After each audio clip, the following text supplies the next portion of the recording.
everyone, it's Laurie from Cook Scrap Craft, and I am here today doing a pocket page. I know it's not the second week of the month when I normally do the pocket page layout, but it's a special one because today is the reveal of the December theme for Challenge Yourself. If you don't know what Challenge Yourself is, it is a scrapbook challenge blog where we challenge you to scrapbook yourself on a layout. So your layout has to include a photo of you somewhere. And then there's always a theme to go along that you have to follow, and you can interpret the theme however you want. This month's theme is very easy because it's anything goes. So that means you can scrapbook whatever design you want, whatever theme you want, whatever photos you want, just so long as there's a photo of you on the page. And you can find the link to the scrapbook or the Challenge Yourself blog down below, and that's going to have more information. You'll get to see what all the other design team members have created for this challenge, and you'll get to find out how you can enter your layout for a chance at a prize. Okay, so because I didn't really have a whole lot of pictures of myself ready to go, I did have this one selfie that I took waiting for my daughter at the bus stop, and I was going to put it in with my monthly pocket page. So I said, you know what? That's what I'm going to do for this month's Challenge Yourself. I'm going to scrapbook this photo of myself along with all the other random photos from the month of March 2022. And I'm going to do my pocket page. So that's what I'm doing. I'm using the Simple Stories collection that came out last year. Can't wait to see what 2024's collection is. Obviously, I'm going to have to purchase everything from it. But I'm also very, very behind. So I don't even know. Maybe I should hold off because by the time I finish 2022's pocket pages, it might be close to 2025. So I don't know. But here I am using the Simple Stories collection. I always like to take the cut apart that says the month so that obviously we know very clearly what month these photos are from. And I also like to use the cut apart that has the calendar on it because I will go back at the end and circle the numbers, circle the days that each of these photos was taken on. And then obviously I'm going to do some journaling. So I'll use one of the journaling cut aparts. And the other side of this page, so one side is all cut aparts and the other side has a pattern. So I like to kind of mix it up and use the pattern a little bit as well. Some of the cut aparts I don't really need. They're all 3x4, and the thing that I'm using or the pocket page style that I'm using is 2 4x6s on the top and bottom, and then 3 4x4s going through the center. I know that there are some pocket pages that use 3x4 pockets. As far as I know, scrapbook.com doesn't make them. I haven't seen them anywhere, but I feel like I have used them before. So I just can't remember where I got them. If you guys have any insight into that, let me know down in the comments below. So I'm taking, obviously some of my photos are not horizontal and these pockets are horizontal. So that means I just have to do some trimming. And I'm trimming the photo of myself, which was vertical, into a 4x4 square. And I'm adding some of that background paper from the opposite side of the cut apart, just to make it look like it's all one thing. I used a sticker border to go kind of across the seam, and then I'm adding in some embellishments so that it looks like the photo is all the way on the polka dot paper, even though it's really not. I didn't use a full 4x6 for that one. At least I don't think I did. I'm trying to watch this, but as I've said before, when I record the voiceovers on my phone in iMovie, the recording thing covers up half of the video. So I can't really see everything that I'm doing. Anyway, I also did something I did for the February one was I added one of the numbers onto the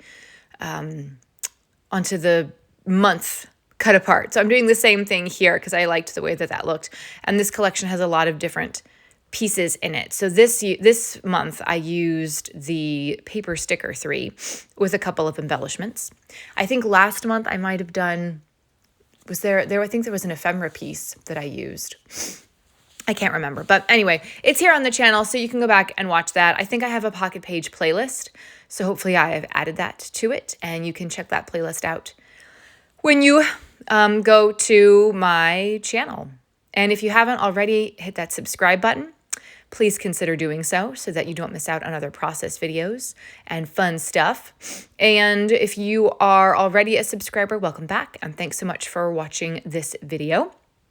If you're new to the channel, let me know down below in the comments if you have any questions about the channel, about the challenge that I'm doing for Challenge Yourself, or anything else that you want to know scrapbooking related. I also posted a video a few days ago about how to use Fabric Fusion for Girl Scout badges. So if you have any Girl Scout questions, you can also ask me those things too, because I am a leader, and I guess that means that I'm supposed to know things. So I can try to help you out with that.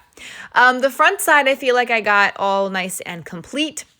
The bad thing about using the pocket pages is that it's really hard to take photos of the pocket page because of the glare. So you're putting stuff in the pockets and seeing how everything fits. And then in order to take the photo at the end, I took everything out and lined it up as it would have been in the pocket.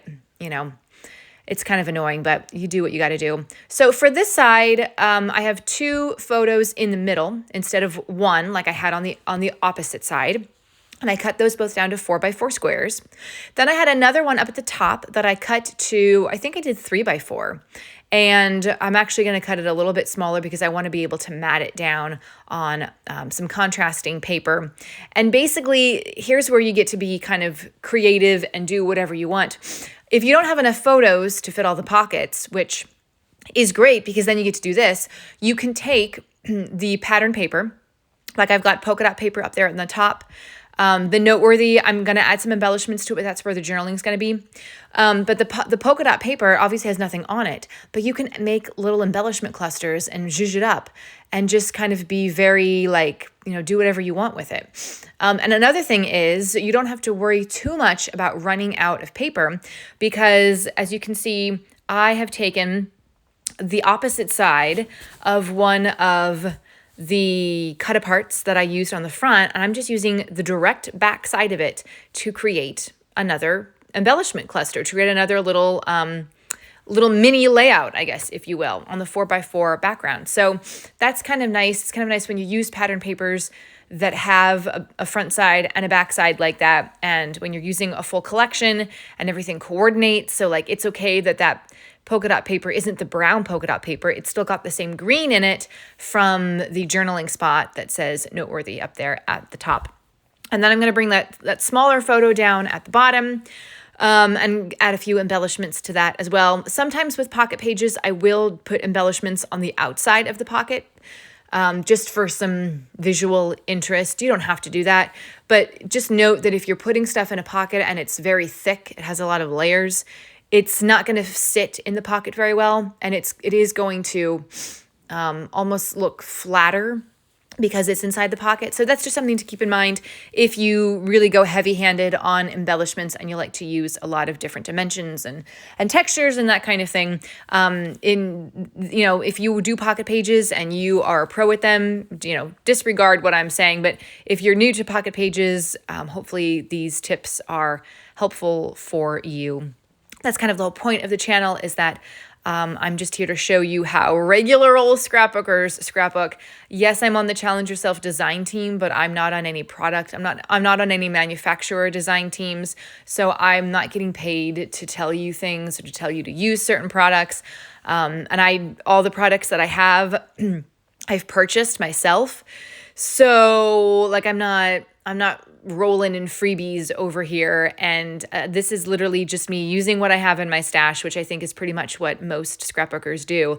You just use what you have and you make it work and you get creative. And sometimes you make a mistake. I'm putting down some embellishments here. It's a really cute little embellishment cluster. Got the enamel dots down and everything. And then I realize that I've actually put it on backwards. So if I were to flip that over and have the front side showing right side up on the opposite side, my embellishment cluster is going to be upside down. I do discover it on camera. You'll see that. Luckily, the enamel dots come up very easily. I got really lucky. I guess I got lucky because I discovered it so quickly. So it was very easy to pull them up and move them around. But, sometimes mistakes happen and you just kind of have to go with it and make it work, and do what you can. So I'm going to add another little embellishment cluster up at the top, 4x6 polka dot paper. I cut initially a brown border around the top of that because I guess I thought there needed to be some contrast. And then I went, well, the papers, that brown border is the same pattern as the background paper. So didn't really do much of a contrast. So I just went ahead and cut it all off. And I'm not going to put that whole like clipboardy thingy on there. I am going to cut off some part of the bottom just so that it looks like some of the embellishment cluster is coming up from the bottom. And what else am I going to do here? Oh man, I love this. I love this whole collection with the stickers, the cardstock stickers, the paper stickers, the enamel dots, the embellishments, the die cut ephemera pieces, all the pattern paper. Let me know in the comments if you guys have a favorite type of embellishment to use. What is your favorite embellishment? Maybe it's something that I haven't said. Maybe you really like the florals, or doing different mixed media things. Whatever your favorite embellishment is, let me know down in the comments. So this is almost done. I can't remember if I do the journaling on camera or not. I might, because I still have to add some embellishments to that journaling spot. And I always handwrite my journaling. I know some people don't like the way their handwriting looks, but I don't mind mine. And sometimes I do make mistakes when I'm handwriting, and I just kind of like try to fix it as best I can. So, don't worry about making mistakes. Don't worry about if your handwriting is good or bad. You're doing this to have the memories, right? And so you want to remember not just the memories from the photos, but also you want to remember what your handwriting looked like and what you were thinking at this moment, at the time that you were scrapbooking these or what have you. Here's where I noticed my mistake. So I gotta flip it and fix it. And I hate doing that sometimes too, because then I have to put down some new adhesive to really like make it stick again, because sometimes the adhesive squares lose their stickiness. I think it's okay for that, especially because it's going to be in a pocket, so it's not really going to come up that much. These are the close-ups taken in the pocket, so you can see the seams of everything, but just gives you a little bit more visualization of how everything looks inside the pocket. And then these were taken out of the pocket. Thanks so much for watching, and I'll see you guys next time. Bye.